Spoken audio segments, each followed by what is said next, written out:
उधमपुर में चूजों की पैदावार में इजाफे से उधमपुर डिपार्टमेंट की पुरानी बिल्डिंग की तज़यीन की गई, जिसके बाद उधमपुर में यौमिया 600 से 700 डे ओल्ड चिक्स की पैदावार हो रही है।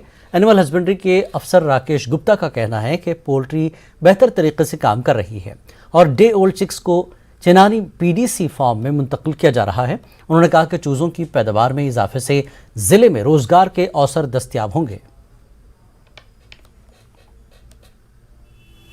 मई 1 से मैंने यहाँ पे ज्वाइन किया है।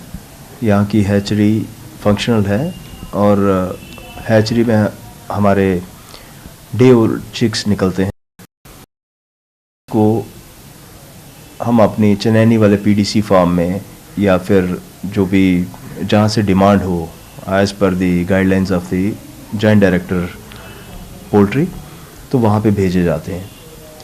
हमारे यहाँ आज की डेट में क्योंकि अभी जो बर्ड्स हैं वो प्रोडक्शन में नहीं आए हैं, वो प्रोडक्शन में आते ही जैसे प्रोडक्शन में आएंगे उनका एग्स को हैचरी में डाला जाएगा और हैचरी से उनके डीओसी निकलेंगे। DOC means day old chicks.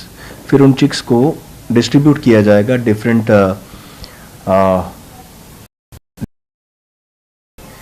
जैसे कि जॉइंट डायरेक्टर हमें बताएंगे।